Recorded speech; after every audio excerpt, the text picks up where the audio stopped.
দর্শকরা, খুল্লাম খুল্লাতে আপনাদের সবাইকে স্বাগত জানাচ্ছি। দর্শকরা, আজকে আমি যে বিষয়টা নিয়ে আলোচনা করতে যাচ্ছি সেটা হলো যে আপনারা লক্ষ্য করবেন যে কংগ্রেসের এবার যে প্রার্থী তালিকা ঘোষিত হয়েছে প্রথম দফায়, এখানে আমি লক্ষ্য করলাম যে বাঙালি হিন্দুদের প্রতিনিধিত্ব অনেকটাই কমিয়ে দেওয়া হয়েছে।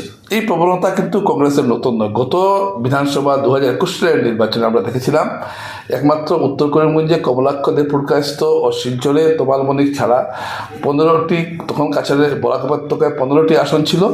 সেই 15টি আসনে কংগ্রেস কোনো বাঙালি হিন্দু প্রার্থী দেয়নি। এবারও দেখছি যে প্রবণতা আমি লক্ষ্য করছি, তাতে দেখা গেছে যে বরাক উপত্যকা এখনো পুরোটা পায়নি। কাছাড়ের যে আসনগুলোর যে প্রার্থিত্ব ঘোষণা করা হয়েছে তাতে আমি দেখতে পেলাম যে এখানে কংগ্রেসের যে তালিকা, এখানে বাঙালি হিন্দুদের যে প্রতিনিধিত্ব দেওয়ার কথা ছিল সেটা দেওয়া হয়নি। আমি উদাহরণ দিয়ে আমি একটু বিষয়টা আপনাদেরকে বুঝিয়ে দিচ্ছি। যেমন আপনারা লক্ষ্য করবেন উধারবন একটা বাঙালি অধ্যুষিত এলাকা এখন যে ডিলিমিটেশনের পর হওয়ার পরও এখানে দেখা গেল যে অজিত সিংয়ের প্রার্থী করা হয়েছে। আচ্ছা, অজিত সিংয়ের প্রার্থিত্ব মেনে নিলাম, অজিত সিং পুরনো নেতা, তাকে দেওয়া হয়েছে।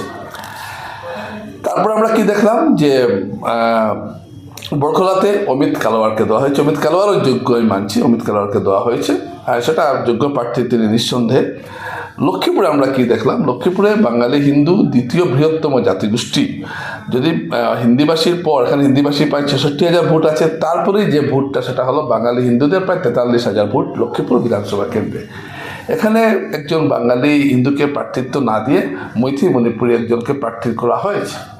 এটা হয়তো কংগ্রেস নেতৃত্ব তার জায়গায় কোনো চিন্তাভাবনা করে এটা করতেও পারে, আমরা সেটা নিয়ে কিছু বলছি না। আমার কথা হলো যে অর্থাৎ একমাত্র শিলচর এবং কাঠিগড়াতে এবং ধলাইতেই শুধুমাত্র বাঙালি হিন্দু প্রতিনিধিত্ব 3টি আসনে এবং বাকি 3টি আসনে অবাঙালি দেওয়া হয়েছে। আমি বাঙালি অবাঙালি কিছু করছি না, কিন্তু একটা জনসংখ্যার আনুপাতিক হারে যে প্রার্থিত্ব দেওয়া উচিত সেটা যেখানে যারা গরিষ্ঠ তাদের যদি বরখলাতে প্রার্থী দিতে হয় তাহলে উদাহরণে একজন বাংলাভাষী, উদাহরণ যদি হিন্দিভাষী দিতে হয় তাহলে কংগ্রেসের উচিত ছিল একজন বাংলাভাষী প্রার্থী বা বাঙালি হিন্দু প্রার্থী বরখলাতে দেওয়া, বা বরখলাতে যদি হিন্দিভাষী দেওয়া হয় তাহলে উদাহরণে বাংলাভাষী এরকম একটা করা উচিত ছিল, কিন্তু সেটা করা হয়নি। অতীতে আমরা কি দেখেছি, কংগ্রেস যদি বরখলায় বাঙালি হিন্দু দিত তাহলে কাঠিগড়াতে বাঙালি মুসলমান দিত, আর যদি কাঠিগড়াতে যদি বাঙালি হিন্দু দিত তাহলে বরখলাতে বাঙালি মুসলমান দিত। এটা একটা জনবিন্যাসগত একটা ব্যাপার আমরা লক্ষ্য করছিলাম, কিন্তু এইবার যে তালিকা প্রকাশিত হলো এখানে পরিষ্কারভাবে বলতে হবে বাঙালি হিন্দুদের কংগ্রেস তেমন পাত্তা দিতে চাইছে না। আসলে এই প্রবণতাটা এই যে কংগ্রেস যেটা করছে এটা কিন্তু গত নির্বাচনেও কংগ্রেস করেছিল, কিন্তু ইদানিং আমি লক্ষ্য করছি যে বিজেপিও সেটা করতে চাইবে কিনা এটা আমি অত্যন্ত গভীর আগ্রহের সঙ্গে এবার লক্ষ্য করব।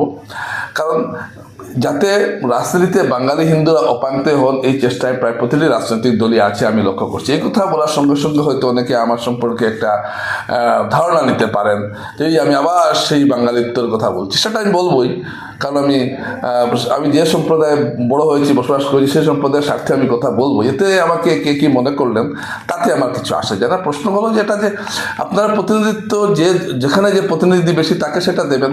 আজকে আসামে দেখুন 26টি বিধানসভা আসনে, আপার আসামের এবং লোয়ার আসাম মিলিয়ে বাঙালি হিন্দু মেজরিটি, কিন্তু মাত্র 3টি আসন হুজাই, লামডিং এবং কোনো সময় বিলাসীপাড়া বা কোনো সময় ধুবড়ি ছাড়া কোনো জায়গায় বাঙালির প্রার্থী দেওয়া হয় না।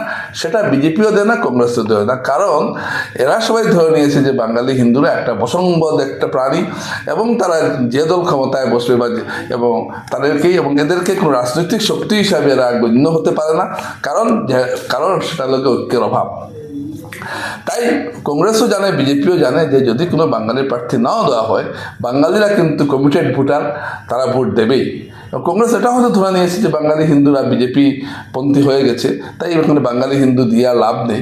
একইভাবে হয়তো আর বিজেপি ভাবছে যে বাঙালি হিন্দুদের না, যদি কোনো ওদের প্রার্থী নাও দিই তাহলেও বাঙালি হিন্দু বিজেপির কমিটেড ভোটার, বিজেপিকে ভোট দেবে। এই প্রবণতা বাঙালি হিন্দুর জন্য অত্যন্ত ক্ষতিকর হয়ে দাঁড়াবে আগামীতে।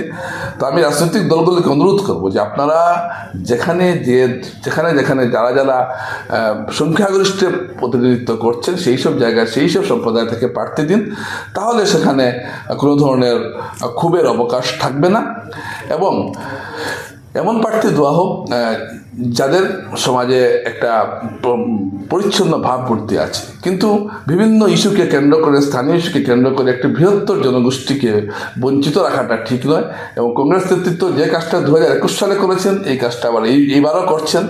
এবং বিজেপি নেতৃত্ব কী করেন সেটা অবশ্যই আমরা বিজেপির তালিকা প্রকাশিত হওয়ার পর আমি গভীরভাবে, কিন্তু এই যে যেখানে একটা বিশাল জনগোষ্ঠীকে বঞ্চিত করা হচ্ছে, এটা গণতন্ত্রের জন্য অবশ্যই একটা ভালো জিনিস নয়। আজকেও তো বাঙালি হিন্দুরা বুঝছেন না, কালকেও তো বিষয়টা অনুধাবন করবেন, কিন্তু এই বিষয়গুলো রাজনৈতিক দলগুলিকে মনে রাখতে হবে। এমনিতেই নেতৃত্বহীন হয়ে পড়েছে বরাক উপত্যকায় ক্রমশ বাঙালি হিন্দুরা। ঠিক এরকম একটা অবস্থায় যদি আবার এইরকম জায়গা তৈরি হয় এবং সেটা যদি প্রধান বিরোধী দলের কাছ থেকে এটা আসে, তাহলে শাসক দলও একই পন্থা অবলম্বন করবে আগামীতে, এটাও নিশ্চিতভাবে বলে দেওয়া যায়। নমস্কার।